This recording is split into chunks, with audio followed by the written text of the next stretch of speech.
Hello, welcome to Shad Life. It is cold, but I'm gonna go out in the dark. The sun is setting, and I have my NiteRider Lumina Duo and a NiteRider Lumina 1100 on my helmet. One of the things I'm gonna do is I'll talk about lighting and riding at night. The other thing I want to try is I have the new GoPro Hero 11, and this has much better sensors. Well, I don't know about much better, but it has improved sensors, so I'm hoping that it'll capture the lighted trail better. I tried to do some night footage with my GoPro Hero 9 last year, and you'd see this hot spot in the middle, but you couldn't see peripherally.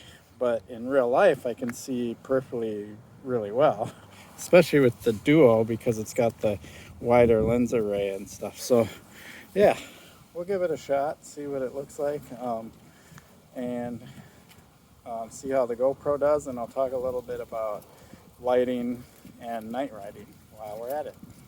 Cool, let's hit the trail. One thing to note about GoPros is it's definitely sunset right now, and it's kind of getting not dark, but definitely you can tell that it's getting dark. But GoPros, they adjust really well, and so to you right now it probably looks like full-blown daylight. Like you don't notice that it's getting darker in the GoPro. So they're really good in this kind of light to do well. What I'm curious about is when we get the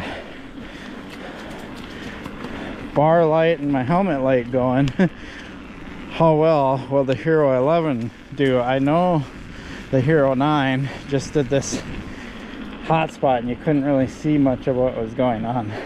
So I'm really hoping the Hero 11 does better, because I kind of want you watching this video to see what I see. But I don't know. We'll see if that happens. So there's enough light without my lights on to see right now, but it'll get too dark pretty quickly here. Take the more technical route. Whew. All right. Oh, don't want to hit the tree. Little dab there.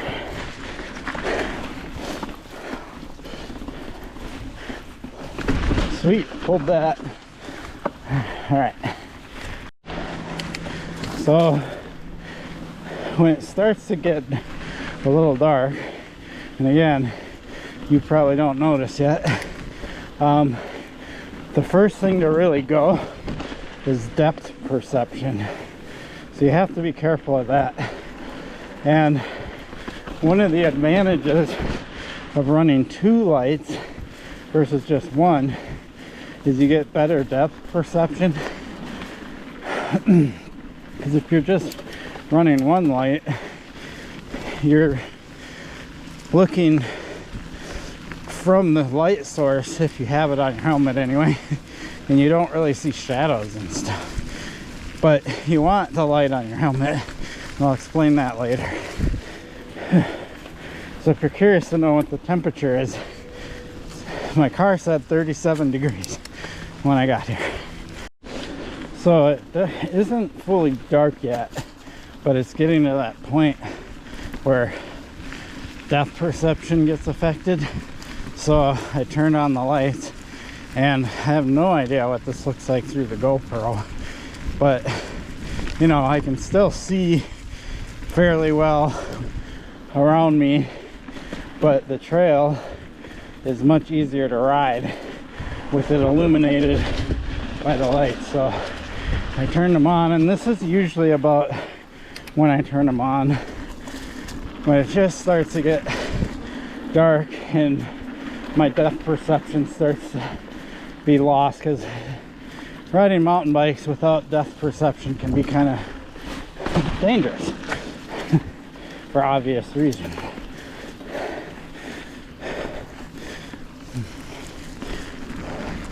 But you know, as you're watching this and I'm talking, you'll obviously see what this looks like in the GoPro. I have no idea because I'm looking at it with my regular eyes. Regular eyes. As if I have like irregular eyes or something in my pocket or whatever. Okay. It's not pitch black yet, but it's getting pretty dark. So I'm going to take this moment and talk a little bit about what lights should you buy. And I know budget is a main concern for people, but keep in mind your safety is important, battery longevity is important, things that you don't want to take lightly, because if you're out in the middle of the woods and your battery dies, you either better have a backup or you're kind of SOL. And I've heard of search and rescue teams having to go out and find people on trails because you get lost pretty easily depending on the distance of the trail and how well you know the trail. But I'd say, like, aside from this trail, which is one I used to volunteer for as a trail steward for it and stuff, I kind of know it like the back of my hand. But there's trails I get on that I even ride fairly regularly, but I don't know my relationship to, you know, north, south, east, west, or where the parking lot is, or what direction I'm facing. And at night that just gets amplified. So you want lights that are gonna last. So here's what I do is I buy lights that I don't have to run in high setting, because most mountain bike lights in high settings last about an hour. Almost every stat I look at, they say an hour, but that's their statistics, their marketing. They, in real life, they sometimes can last less than that, and even less in colder temps, because batteries don't last as good in cold temps as they do in warmer temps. So that being said, I buy the one on my head is a NiteRider Lumina 1100. I don't think they make this one anymore. They make a 1000, but it has like 3 settings: low, medium, and high. And the high setting is this 1000 or 1100 lumens output, and then the medium setting is somewhere around 550 or 600, which is what I'm on right now. And the batteries last much longer on the medium setting, so like 3 hours, 2.5, 3 hours. So you want to get good lights that you can put in the medium setting and have them last, versus getting a cheaper light that, if you're, the only way you can really see well is if you run it in high, but then the battery runs out pretty quickly. So the NiteRider Lumina, I'll link it in the description, 1000, which is the minimum I suggest anybody get, is about $100 at REI. So that would be the minimum. Now this duo light that I have on my handlebars, and sometimes I'll put it on my helmet, and then I also have the outbound lighting hangover light, which is designed to be a helmet mount light. I have that. I did a review on it last year. Both this Lumina light and that light do similar thing. They give you a wider spread of light, and they have longer, you know, more light. They're much brighter, and they have longer battery life in the medium setting, not in the full blast setting. This light and the hangover have about an hour lifespan in the full blast setting. So if you're going to be out for more than an hour, you want to run in the medium setting. So these lights are expensive. They're over $200. So if you want the real deal, that's the kind of money you want to spend. So people that try to skimp and they get one of those, what are they, black diamond hiking lights or things like that, and they try to night ride, or they get, you know, just try to use a flashlight. I've heard that one before. So on and so forth. Yeah, you don't want to skimp like that. Whoa, bad line through the rocks. Not surprised. Talking and at night. So let's get on with seeing how these two lights operate in the dark. Oh, and I forgot to mention commuter lights. These same companies make commuter lights. Commuter lights come pretty cheap. You can get them for like 50 bucks or so. You don't want those either because they're designed to make you be seen. They're designed for commuting out on the roads and stuff, and you usually have plenty of light. Commuting without the light, you're having the light so others can see you, not so you can see where you're going, because it's pretty easy to see where you're going at night in the city. So those I don't recommend. Huh. So that's supposed to be a new feature or a blocker so you don't go through. Okay, next topic. Here's the first question I hear. If I only have one light, do I run it on the handlebar or the helmet? Well, my answer is you only have one light, you want it on your helmet. And the reason for that is you want the light to point where you're looking, not where your handlebars are pointing.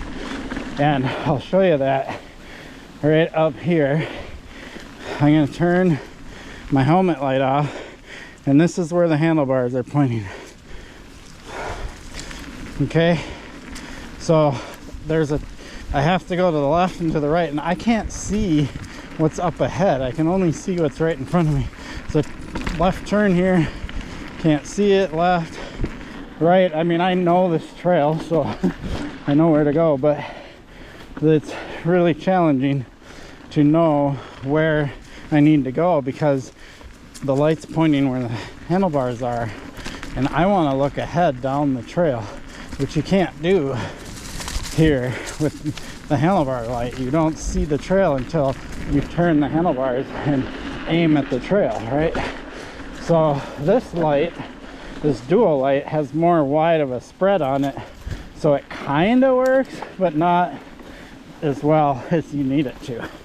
All right, let's switch, turn the handlebar light off and do just the helmet light. Let's get this to the medium bright. There we go. All right, so that's just the helmet light. Notice how I can look ahead and down the trail and around that corner, and I can see where I'm heading. And so it's much easier to ride like this. Like, I can go a lot faster because I can see where I need to go. And this is how you want to ride in daylight. You want to be looking way down the trail like this, not down here at your front tire. You want to be looking out there well ahead of where you're going. So if you can only have one light, helmet is the better way to go. And if you do need to see something by your front tire, right, you just look down and you can see it because it goes where your head's going. So pretty awesome. All right, I'm going to turn my handlebar light back on. So ideally you have both, and this way I can look down the trail and then out of my peripheral, because I don't generally look my eyes down by my front wheel, but I can generally see my peripheral vision what's going on down below me or by my front wheel and stuff. So 2 lights is definitely ideal. But if you're on a budget and you want to get one really good light, run it on your helmet and you're good to go. And I would say if you're on a budget and can only afford one really good light, then go that route rather than going 2 cheap lights.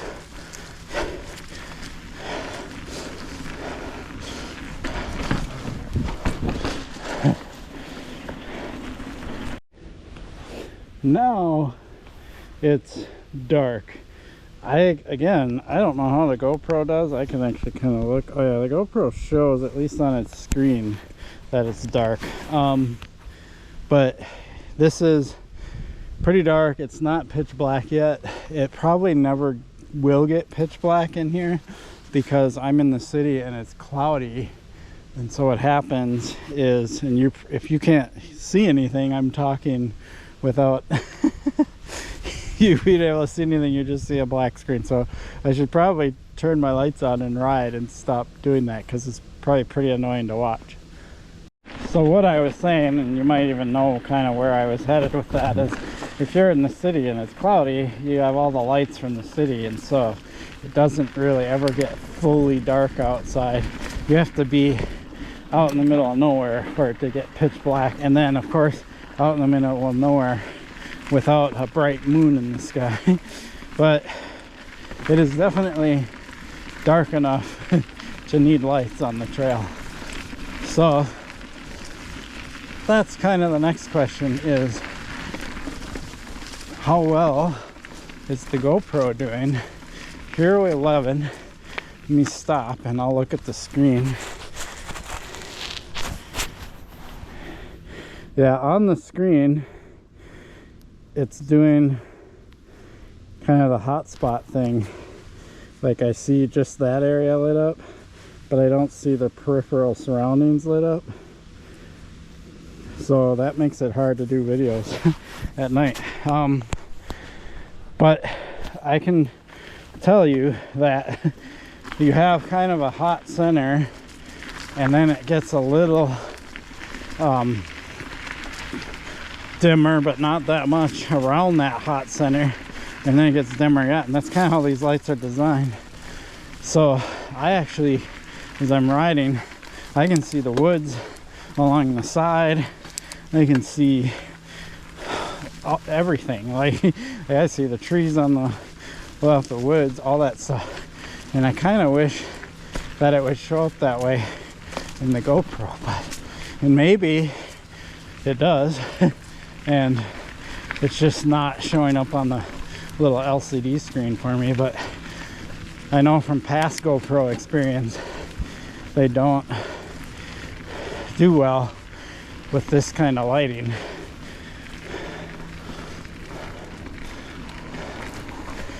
But that being said, night riding is a blast. It is a total blast. So just because it gets dark early doesn't mean you have to stop mountain biking. Invest in some good lights and get out there, do some night riding. It's super fun. And come winter on our fat bikes, it gets dark at like 4:30.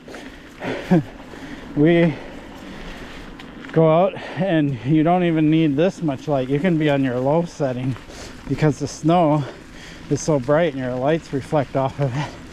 You don't need to have your lights in a very high setting, which is kind of nice because it'll be colder and your battery will have short life. So being able to be in that low setting will extend your battery life. Cool.